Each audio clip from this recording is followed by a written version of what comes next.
nih teman-teman. Berhubung saya buat video di sini, saya ingin memperkenalkan salah satu tempat wisata yang ada di Lubuk Linggau.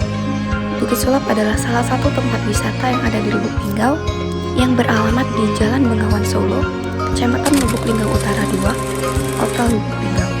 Tempat ini menyajikan pemandangan yang sangat indah bagi pengunjungnya. Tempat ini juga menyediakan kereta gantung bagi para pengunjung yang ingin melihat pemandangan Kota Lubuk Linggau dari atas bukit.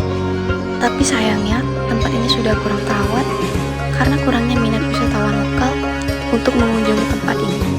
Harapan saya, semoga tempat ini dapat beroperasi seperti sedia kala, mengingat Bukit Sulap adalah tempat wisata yang menjadi identitas Kota Lubuk Linggau.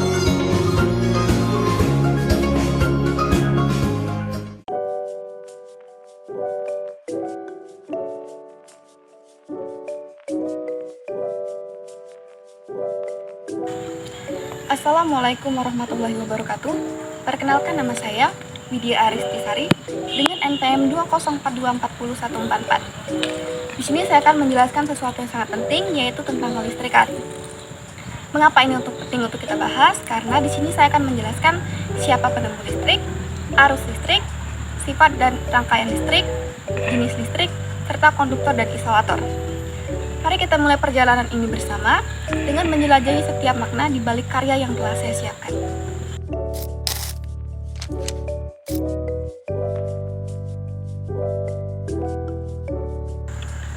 Baiklah, materi yang pertama adalah penemu listrik.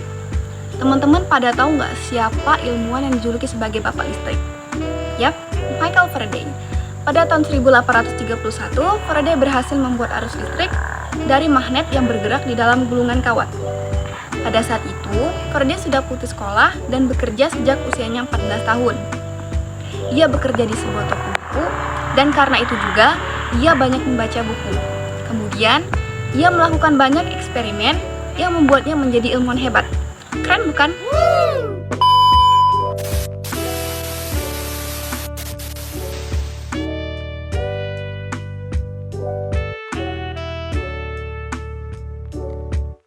Materi yang selanjutnya adalah arus listrik. Arus listrik memiliki kutub positif dan juga kutub negatif. Apabila kutub positif dan negatif dihubungkan dengan sepotong kabel, akan timbul arus listrik yang mengalir dari kutub positif menuju kutub negatif. Untuk mengetahui ada atau tidaknya arus listrik, dapat kita uji dengan lampu senter pada sepotong kabel. Jika lampu senter itu menyala, berarti ada arus listrik yang mengalir pada lampu senter kabel tersebut. Arus listrik mengalir dalam rangkaian yang tertutup, yang tidak mempunyai ujung dan juga pangkal. Arus listrik tidak dapat mengalir di rangkaian terbuka, yang memiliki ujung dan juga pangkal. Lampu senter dapat terus menyala apabila penghubung antara kabel dan juga baterai tidak dilepas.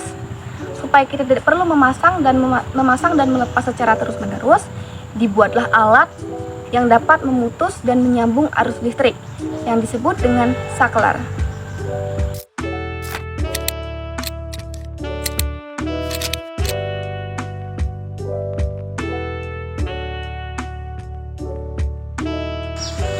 Materi berikutnya adalah sifat dan rangkaian listrik. Baterai dapat disusun untuk membentuk rangkaian listrik. Jika baterai atau sumber energi listrik disusun secara berderet, rangkaian ini disebut dengan rangkaian seri.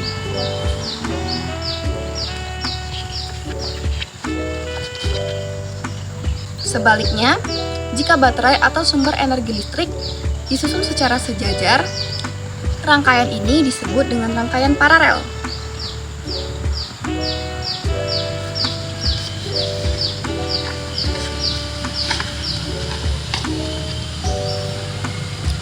Gabungan antara rangkaian seri dan paralel, rangkaian ini disebut dengan rangkaian campuran.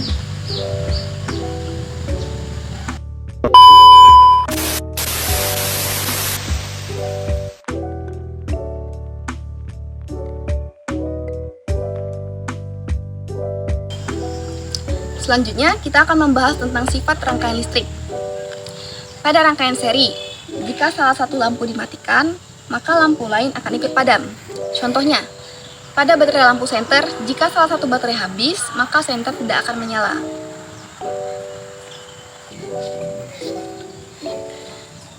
Sedangkan pada rangkaian paralel, jika salah satu lampu dimatikan, lampu yang lain tidak akan ikut mati. Rangkaian paralel ini banyak digunakan untuk rangkaian lampu di rumah, karena rangkaian paralel ini tidak menyebabkan lampu yang lain padam, meskipun salah satu lampu diputus atau dimatikan.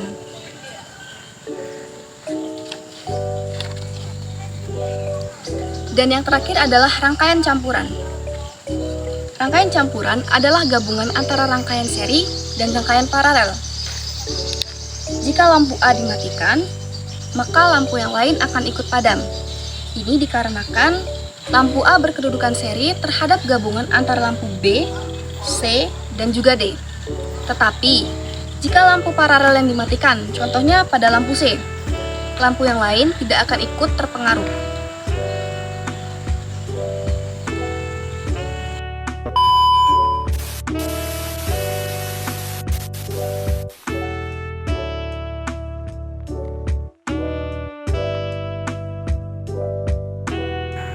Oh iya teman-teman, listrik juga memiliki beberapa jenis loh.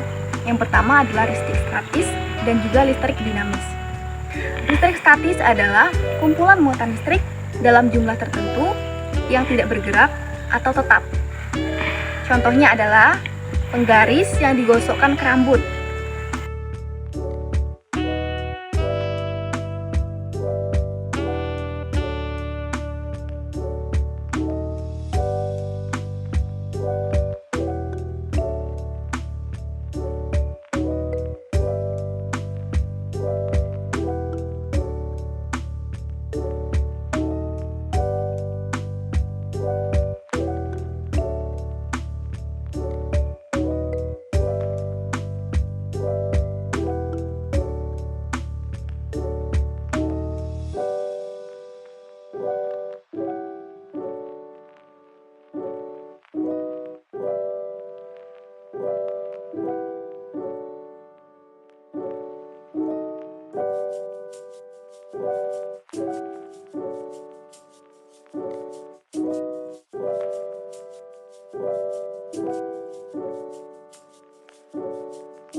Selanjutnya, listrik dinamis.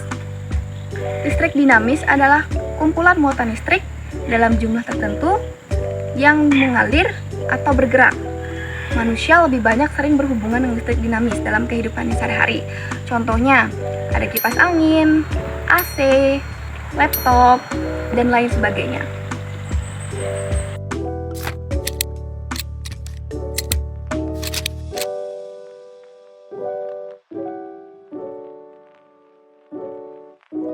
Mata yang terakhir nih, ke dalam kemampuan menghantarkan listrik tentunya ada konduktor dan isolator. Konduktor adalah benda yang dapat menghantarkan arus listrik. Contohnya adalah logam, baja, besi, kuningan, dan juga timah.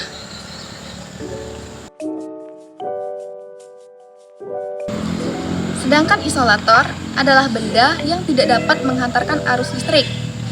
Contohnya adalah plastik, kayu kering, kaca, karet, dan lain sebagainya.